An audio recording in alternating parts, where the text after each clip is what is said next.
ಶ್ರೀ ದೇವಿ ಮಹಾತ್ಮೆಯ ಟೀಕಾ ಸಹಿತ ಗ್ರಂಥವು ಮೂಲ ಚಿದಾನಂದವಧೂತರಿಂದ ರಚಿಸಲ್ಪಟ್ಟಿದ್ದು. 15ನೇಯ ಅಧ್ಯಾಯ ಶುಂಭವಧೆ. ಶುಂಭ, ಸಕಲದರಲ್ಲಿ ನಾನು ಎಂಬ ದುರಹಂಕಾರವೇ ಶುಂಭ.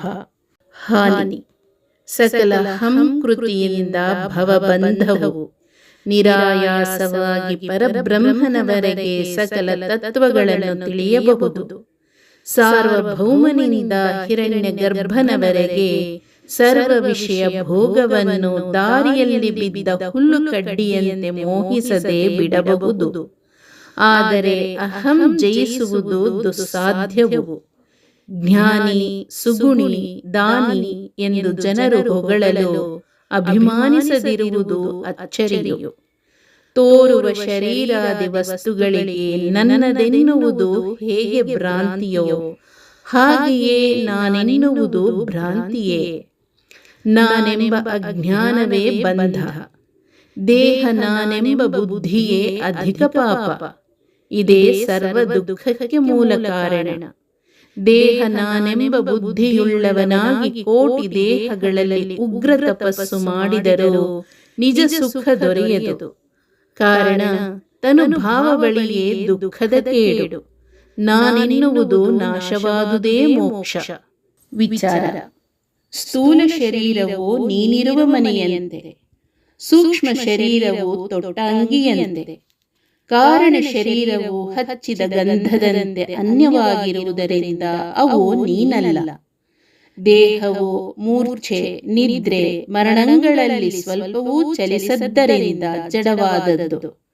ಜಡವಸ್ತು ಚಲಿಸಲು ಚೇತನ ವಸ್ತುವೊಂದು ಅದರ ಒಳಗಿರಲಿಕ್ಕೇ ಬೇಕೆಂಬುದು ಅನುಭವ ಸಿದ್ಧವು. ದೇಹೇಂದ್ರಿಯಾಂತಃಕರಣಗಳು, ಪ್ರಾಣ, ಅವಿದ್ಯಾದಿಗಳು ಘಟಪಟಗಳಂತೆ ನಿನ್ನಿಂದ ತಿಳಿಸಿಕೊಳ್ಳುವವಾದ್ದರಿಂದ ಆ ಜಡವಸ್ತು ನೀನಲ್ಲ. ಅವುಗಳನ್ನು ತಿಳಿಯುವ ನೀನು ಅವುಗಳಿಗೆ ಭಿನ್ನವಿರಲಿಕ್ಕೆ ಬೇಕು. ಮತ್ತು ಜೀವತ್ರಯ, ಈಶ್ವರತ್ರಯ, ತುರಿಯ, ಸಗುಣ ಬ್ರಹ್ಮ ಇವರೂ ಕೂಡ ಇದಂ ರೂಪದಿಂದ ನಿನ್ನಿಂದ ಗುರುತಿಸಿ ತಿಳಿಸಿಕೊಳ್ಳುವುದರಿಂದ ಆ ವಿಶೇಷ ಚೇತನವೂ ನೀನಲ್ಲ.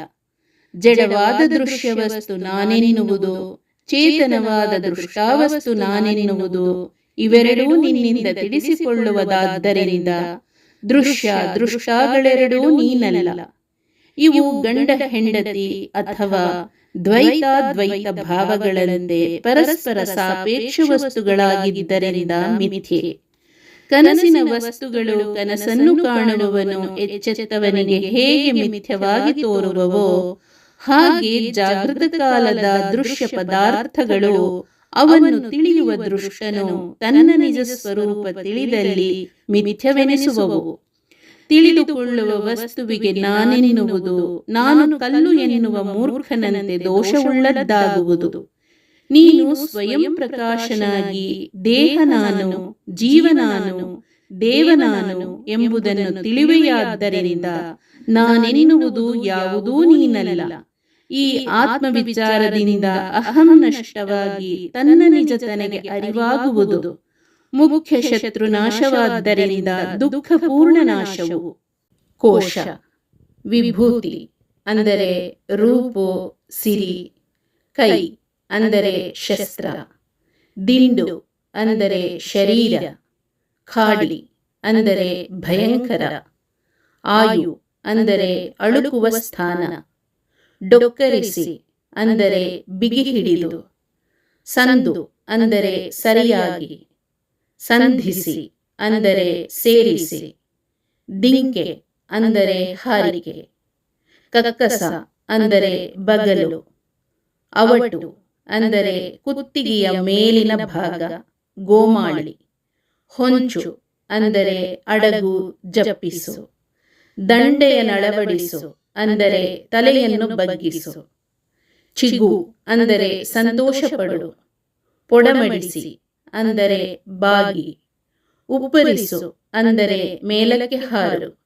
ಗೊಳ್ಳೆ ಅಂದರೆ ಗುದ್ದಾಟ. ಒದಗಿ ಅಂದರೆ ಬಂದು. ಉಮ್ಮಯ ಅಂದರೆ ಆನಂದ. ಯಾ ದೇವಿ ಸರ್ವಭೂತೇಷು ಮಾತೃರೂಪೇಣ ಸಂಸ್ಥಿತಾ ನಮಸ್ತಸ್ತೈ ನಮಸ್ತಸ್ತೈ ನಮಸ್ತಸ್ತೈ ನಮೋ ನಮಃ.